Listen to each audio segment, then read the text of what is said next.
Lotiva se teh dveh kitajskih avtomobilov.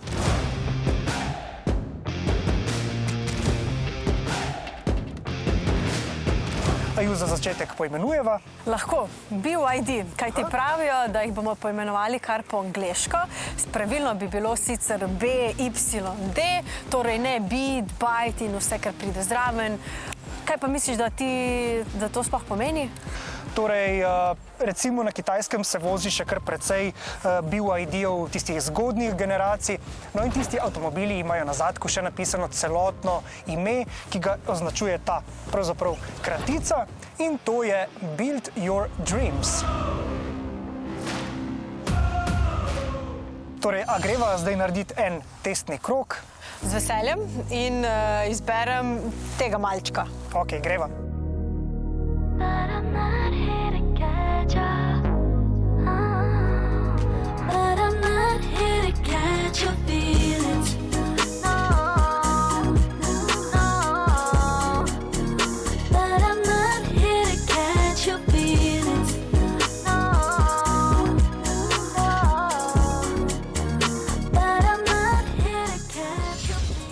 Ampak je pa več kot očitno, da je bilo morje glavni navdih pri BYD-u, ko so izbirali imena za svoje avtomobile. Kako se tvoj imenuje? Torej, jaz sem se pripeljal z morskim levom, kaj pa ti? Moje pa Dolphin Surf oziroma surferski delfin. In v bistvu lahko rečem, da so nasploh Kitajci zelo posrečeni s temi svojimi imeni, kajti ti dve imeni sta zelo zanimivi in zelo luškani, če tako rečem. Sta simpatični, drži. No, po drugi strani pa je zanimivo, kako velikopotezno kitajski proizvajalci, v tem primeru BYD, vstopijo na nov trg, torej tokrat v Slovenijo, recimo s takšnim velikim in luksuznim električnim SUV-jem, pa tudi z majhnim električnim mestnim avtomobilom. Ja, jaz lahko rečem, da zdaj po prvem vtisu po tele kratki vožnji, da je veliko bolj prostoren znotraj, kot se vzdi navzven. Poglej, kako kratka sta previsa spredaj in zadaj. In to je zaradi povsem namenske e-platforme, na kateri je postavljen ta avtomobil, kar pa pomeni, da so kolesa postavljena bolj proti zunanjim kotom, zaradi česar ima avto znotraj veliko več prostora. Torej, skupni imenovalec obeh avtomobilov je elektrika, je pa potrebno dodati, da je model Sea Lion 7 zelo napreden električni avto, ima 800-voltno električno arhitekturo, kar mu omogoča zelo zmogljiv pogon, pa hitro polnjenje, pa ima tudi tisto za BYD zelo značilno in pomembno Blade LFP baterijo, no električen pa je tudi Dolphin. Res je, in za malega mestnega električnega malčka je zelo prijeten za vožnjo, ker je zelo agilen. Torej, tako kot mora biti. Ja, je res. Ko pa pogledava oblikovanje, se pa ponovno vračava k morju. Tule imamo tole surfersko desko, če mene vprašaš. Aha, spoiler ali surferska deska? Znotraj je pa tako zelo valovito oblikovan, veliko je teh valovitih detajlov. Predvsem imamo pa eden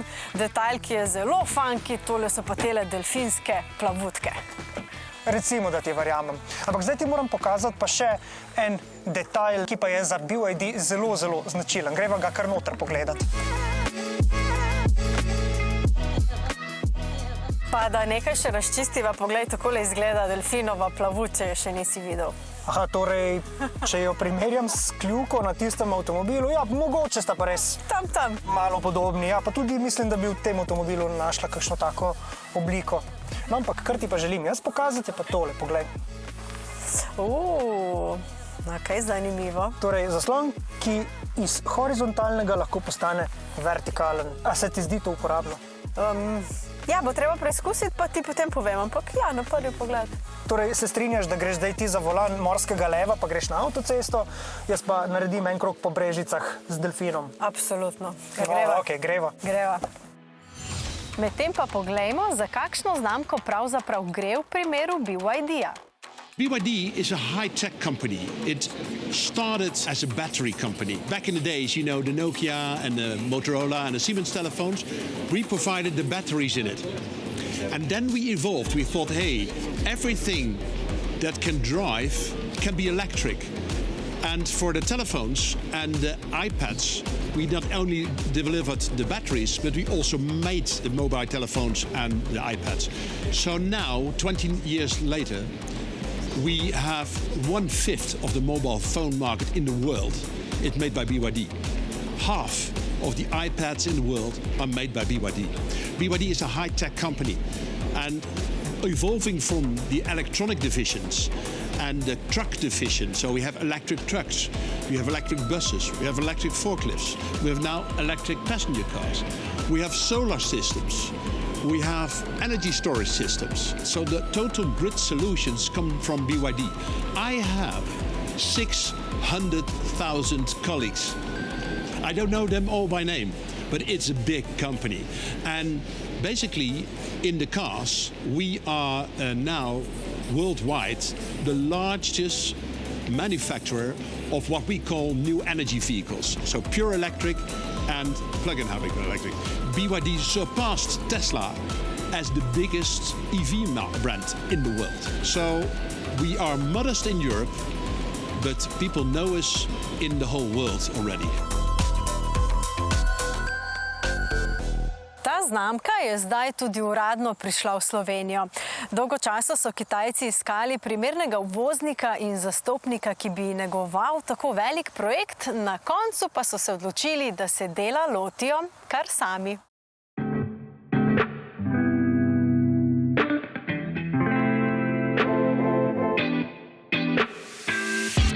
In Ljubljana, we are opening the door to Europe's clean mobility. Končno je prišel ta trenutek, da prihajamo v Slovenijo. BYD je prisoten v Evropi v 36 trgih. Kako ljudje že poznajo znamko BYD? Kakšna so pričakovanja tukaj? Jaz sem bil prvi zaposleni za BYD, za Slovenijo pa Hrvaško, in že takrat, ko sem prišel, po enem mesecu so že začeli maili, pa LinkedIn in tako naprej. Ogromno ljudi že pozna. Mi tudi vidimo, glede tega, da so tudi določeni kupci prihajali na Hrvaško videti in sprašujejo, kdaj bo prišel BYD. Se pravi, BYD na Hrvaškem je že nekaj časa prisoten. Zakaj smo ga v Sloveniji tako dolgo morali čakati? Na Hrvaškem smo štartali z BYD-jem sredina prejšnjega leta, sredina 2025. In čisto iskreno, izjemno je praktična zadeva. Gre se za to, da na Hrvaškem sistem subvencij je zelo drugačen kot je v Sloveniji in ni boljši. V Sloveniji so subvencije čez celo leto, na Hrvaškem se subvencije dogajajo enkrat na leto. In mi smo načeloma začeli s pripravami za lansiranje na oba trga istočasno. Ampak gre se za to, da na Hrvaškem, ker odvisimo od enega dneva v letu, ko se dogajajo subvencije, pač smo mogli tam absolutno to popuščati, da ujamemo te subvencije, ki so se zgodile na koncu konec oktobra. In pač potem, takoj ko smo končali tam, smo začeli s finalizacijo priprav za Slovenijo in pač zdaj smo tle. A bo BYD tukaj samo prodajal avtomobile ali si lahko Slovenija mogoče obeta tu kakšno stvar več, recimo tako, kot si jo je Madžarska zagotovila, recimo? Lahko povem naslednje. Gre se za to pač, da je Slovenija absolutno identificirana kot država, ki pač tudi ima zelo dobre stike s Kitajsko in za razvoj tehnologij in tako naprej. V tem trenutku ni plan odpiranja dodatnih tovarn, ampak na tako rečem, glede na to, kakšni so rezultati bili v letu 2025, pričakujemo še naprej, da bo bil tako velik rast, bo zagotovo BYD razmišljal in sem prepričan, da bo Slovenija tudi bila med tistimi državami, ki lahko dejansko resno konkurira ostalim državam za potencijalne tovarne, če se bo dogajalo. Saj pa verjetno na področju logistike, ne? Tukaj pa imamo recimo Luko Kopera, tukaj že kaj... Ja. And the first stop, actually, for BYD Shenzhen vessel to Europe is where? Exactly, the port of Koper. V Luko Koper je prišla znana ladja, ki se imenuje Shenzhen, ker BYD v svoji lasti ima tudi 8 velikih ladij, s katero pač prevaža avtomobile. In ravno je Luka Koper tista, v katero prihaja tudi velika količina vozil, a nama tudi to pomaga, da imamo takoj, ko vozila pridejo, pač zelo tudi hitro jih imamo pol na naših lokalnih trgih.